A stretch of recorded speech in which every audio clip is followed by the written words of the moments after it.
Time flies when you're having fun. Welcome back. Another Friday financial wrap up with Mr. Michael Zuber. How are you, Michael? I'm doing well, man. I mean, seriously, it's the end of February. 2 months are over in 2025. That just hit me when you said that. I can't believe 2 months has already gone by. What the heck? Where'd the year go? We didn't rehearse that. And you responded like, what's he doing? And it was because I looked at the calendar and I'm like, we're recording this on Thursday, just so you know. Michael's headed out on a travel, some leisure and some travel. This is for February the 28th, 2025, but we're recording it on Thursday. So, again, I'm a little off today. So anyway, here we go. Let's wake up. Let's get it going. PCE is tomorrow. What is it? And what is your expectations? What do you think is going to happen? Yeah. So PCE is third of 3 inflation readings. We get CPI, PPI earlier in the month. PCE is the third and final reason. It's kind of important for a couple of reasons. First and foremost, the Fed has told us repeatedly that of all the inflation measures, PCE core is the most important. So, hey, if it's the most important to them, we probably should pay attention. We do get PCE tomorrow. It's actually, I'm a little nervous about it. Now, why am I nervous? Yep. Well, first reason I'm nervous is PPI and CPI this month were all kinds of bad. They were all higher than expected. Now, PCE is a measure that we can calculate because you take inputs from CPI and you take inputs from PPI. So we're generally speaking pretty good at calculating it. But anytime there's a big move, I just get nervous. So right now, the expectations is both PCE headline and PCE core fall 0.2%. Interesting. So the market is set up for a significant drop in PCE. And if it's half, like if it's 0.1, not 0.2, the market's offside and we could have an ugly day. So I'm nervous about, tomorrow's reading. Very interesting. Time will tell. We'll keep an eye on it, and I will report back on it next week. So, very interesting. The bond market collapse. What happened this week? What is your take? Yeah. So again, we're talking about the 10-year note. The 10-year note has basically fallen 50 basis points in like 10 days. It's gone from 4.8 to 4.3. And that's a big move. Yep. And it's a really big move in the context of higher inflation expectations. Earlier in the week, we had that kind of divergence. We're getting reports that people expect 5-year inflation to be high. It's the highest reading since like 1987 or 97 or something like that. But then you see the bond market fall 50 basis points. So we are starting to, at least I'm starting to look at the bond market, and the bond market is basically screaming slow down ahead, right? We have gone from pricing in, no rate cuts to 1 to 2 rate cuts. We've got people, like Morgan Stanley and others talking about multiple more rate cuts. So I think the bond market's telling us something. This has been a pretty violent move for a short window of time, especially in the face of inflationary data, inflation expectations, wage growth, tariffs, all these other things. So wild to see that. That's a big move for 10 days. The tide has turned, man. It's very odd too. And, we've been talking a lot about higher for longer, but obviously something's shifting in the economy in a big way, or at least a lot of concern. And seems like a lot of concern. No, I'm the guy that's been repeating for, the last 2 months that we're going to have mortgage rates over 7% for the year. And, now we have mortgage rates under 6.8. So you're right. I think something is turning, and, I could be wrong, right? If we see rates continue to fall, they get sub 6.5, sub 6.3, which, who knows where they go. My 7% call would just be flat out wrong. Now, obviously things could turn around tomorrow, right? If PCE comes in flat, you'll see the 10-year note rip higher, right?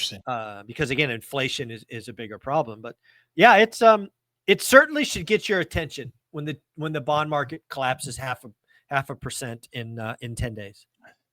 A lot of uncertainty, and it's great because I love you're doing the work, you're doing the research, and obviously you're reporting. If things change, it's not like you're locked into some ideology. It's like, hey, the puck is moving, things are shifting.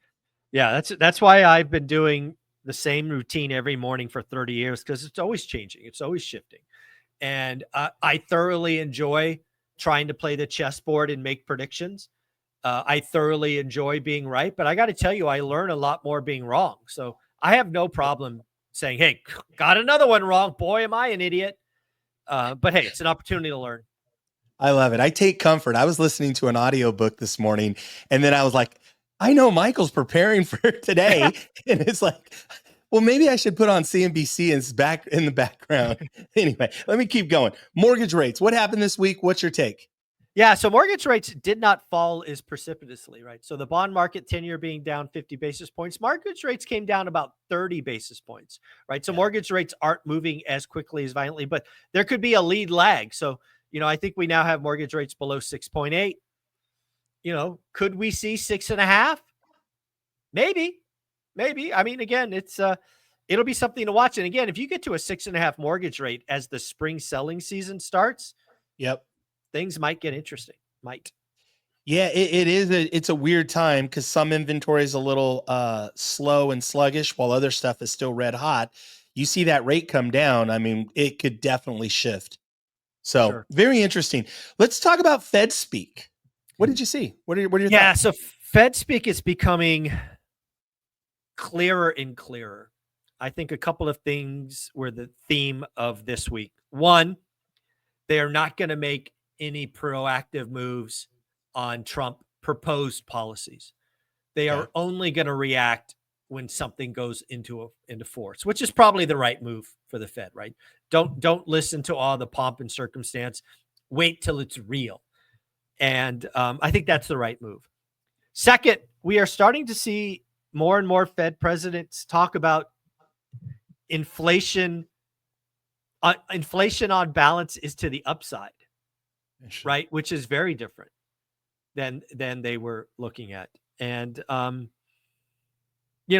I think the Fed will be on hold for March, which is the next Fed meeting, and probably on hold for June as they kind of figure out what's real in Trump policies and what's not real in President Trump policies. So, yeah, I think that's what the Fed's telling us. Now, it's interesting that, and again, like I said, I turned on CNBC today and it's just like you would have thought the world was crashing. What was going on with tariffs and all of that, which we will cover in a moment. But it's interesting that they were like, oh, the Fed's got to cut rates now. And it seems like, again, a couple of weeks ago, there were like nothing. And now all of a sudden there's this shift. Is any other kind of like thoughts on that? No, I think you're kind of together. Yeah, I think generally speaking, the economic news, which we're going to talk about a couple here in a moment, has been generally bad, generally weak. Okay. And, you could even go back to this morning's weekly unemployment claims. We saw a jump from 220 to 242. Yep.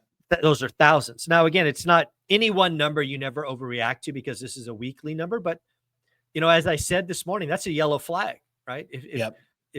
If we take the escalator up and we're at 262 and then 282 and then 302, we got a problem, but now it's confirmation. Yeah. So it's a single data point, not a trend, but something to pay attention to. Wake up, pay attention. Let's keep going. New home sales. Yeah. New home sales this month were just a huge disappointment. Huge disappointment. I think they were down like 10%. And, for the longest time, new home builders have been the shining bright spot because they could buy down the rates and do mortgage credits and all of these things. But, I think what we're going to see is February is going to go down as a very slow month in real estate. Yeah. And this really ties into my theme that 2025 is just going to be the last hard year. Yep. And, we're seeing home builders generally report bad numbers.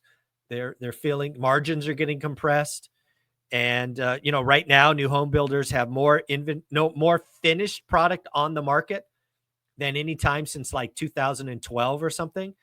Yep. So, they're going to start eating margin to move inventory. So, yeah, new home sales, huge disappointment in February. Very interesting. I know too in the auto industry that they're typically, I have friends, family, they talk about, February is always a really slow, sluggish month as well. And it's just interesting that also a transition. We've got a new president, obviously a new economy, everything's shifting. Again, seems like maybe a little bit of uncertainty. Does that feel right? No, yeah, I think what we're seeing is, there was that initial Trump pump or bump, whatever you want to call it, in January. Like, I'm waiting till after the election. And that was real. I think a lot of people waited post-election and they did whatever they were waiting for. But now I think that February and probably going into March, it's like, hey, I don't know where we're going. And anytime the consumer is nervous, they just don't spend. Anytime small business is nervous, they don't invest. So I think that's where we are. I think it's very much wait and see. Wait and see. Here we go. Let's keep going. Pending home sales. What's your take? Pending home sales, another disaster. It was expected to be flat. I think it was down 5.5%. Again, rates matter. Kind of just like new homes. Nobody's playing. Buyers are on strike. It's again, I can't tell you how many agents told me that January was stronger than February. Yep. Which is odd because as you roll forward, we get more and more into the spring selling season. And yeah, dude, February was a disaster in real estate. New home sales, pending home sales, all bad, just all bad. Yeah. And I think you nailed it again, that just January pinned up demand. And then now all of a sudden people are slowing down, a lot of uncertainty. Let's keep going. The tariffs, man, tariffs. What the hell is going on with these tariffs? Yeah, we're going to know. I mean, next week, the 25% tariff on Canada and Mexico is supposed to go into effect on March 4th. Another 10% on China, March 4th. But again, is it real? Is this Trump negotiating? Because again, last time, what did Trump want? Trump wanted Canada and Mexico to put 10,000 troops on the border. Great. They did that. No tariff, or at least tariff delayed. Is Trump negotiating for something? Maybe. I have no idea. I'm not on his Rolodex, right? He's not telling me. So again, it's kind of like the Fed. I'll react when it's real. Got it. Right? It'll be real on March 4th, or it'll be delayed again until April 2nd or some other date. So again, no reason to overreact just yet. But I'll say this: if they go into effect, car prices up, home costs up. I've seen a lot of research that says the average car price will go up between $2,000 and $3,000, and the average new home construction will go up $5,000 to $6,000. It's just facts are facts. But again, I'm not going to overreact. We'll know by March 4th whether they're real or not. Yeah, they're screaming, man, on CNBC, just talking about, material cost and again, like the world's ending. But like you said, it could be just the art of the deal. Maybe Trump's doing his Trump thing and, negotiating. So we'll see. Time will tell. Yep. Time will tell. Let's talk about yield curve inversion. What is it and what is going on today? Yeah, I mean, yield curve inversion feels like we haven't talked about it for a while, but I think it was like an 18-month or maybe a 2-year window where it actually costs more to borrow short than borrow long. And that's not how it's supposed to work, right? If you're going to borrow for 10 years, it should cost you more than 3 months. But we had yield curve inversion. For the longest time, it was a great indicator of an impending recession. It didn't happen this time. So there's a lot of suspicion about it being an invalid indicator. But as of yesterday, the 3-month bond rate was higher than the 10-year bond rate, which is yield curve inversion. So, it hasn't hit the mark where the 2-year and 10-year have inverted. That's the often quoted one. But I think it's wild that the 3-month yield was higher than the 10-year. So that is yield curve inversion and something to pay attention to. Very interesting. Very, very interesting times. Let's talk about stagflation. What is it? We haven't talked about it in a while, but it's, I know it's a problem if it's here. What's your take on it this week? Yeah, stagflation is the ultimate boogeyman for the Federal Reserve because again, it's two evils that they can't fight at the same time. They got to pick an evil and fight only one of them. So the stag in stagflation is limited growth. And again, as we talked earlier today, the bond market is kind of screaming growth is falling. Yep. The inflation in stagflation is inflation is rising. And again, as we said earlier in this conversation, there are signs that inflation is picking back up. So I think we've seriously got to talk about stagflation being a real possibility. And it is a horrible outcome because what can the Fed do? Well, they can cut rates, which means inflation go up, or they can raise rates, which means growth goes down. It is the boogeyman. And I think for the first time in several years, we've got to put it up there as a non-zero chance. It's probably at least a 30% chance at this point. It's a meaningful chance that stagflation is here or coming. So, buckle up, Buttercup. A lot going on. Michael, with all this wonderful news, I say with a joking smile, right? Like, so a lot of uncertainty. We've talked about this. It's going to be a weird year. It's a weird time. A lot of ups and downs. Where's the opportunity for the one rental at a time community? Well, again, the only people that win in 2025, in my opinion, are investors who do the work, write disrespectful offers, skill up, learn how to use the 50-40-10, understand seller financing. There will be deals of a lifetime made. I'll give you one example. There was a multifamily building in New York City. It's in Harlem. I think it was 29 units. It just sold for $285,000. That's less than 10 grand a door. It sold for 97% discount. You can go find it on The Real Deal. Now, that's an extreme example. It clearly has deferred maintenance and all of that. But there is opportunity out there. There are lifetime deals happening. People are starting to buy office again. Jonathan Gray, Blackstone president over real estate, starting to put chips to work. The big guys are interested. The big guys are starting to make moves. So don't pay retail. Don't pay list. Get some seller credits. Get a 20, a 30, a 35% discount. Write lots of offers. And if you're in the real estate transaction business, congratulations. You are 2 months closer to 2026. It's almost here. 2026 will be here in a heartbeat, and you are going to feast like you're at a Vegas buffet because your competition will be gone. And 26 is going to be better than 25. I love it. You heard it there, folks. Let's get through 25. Let's dominate. Let's obviously do the work is really the real theme. I love you've got the right hat on there. So doing the work.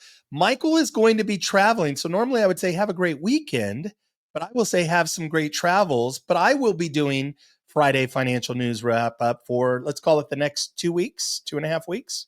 Yep. Okay. Very good, Michael. Thank you for all that you do, brother. I appreciate you. Take care. Later.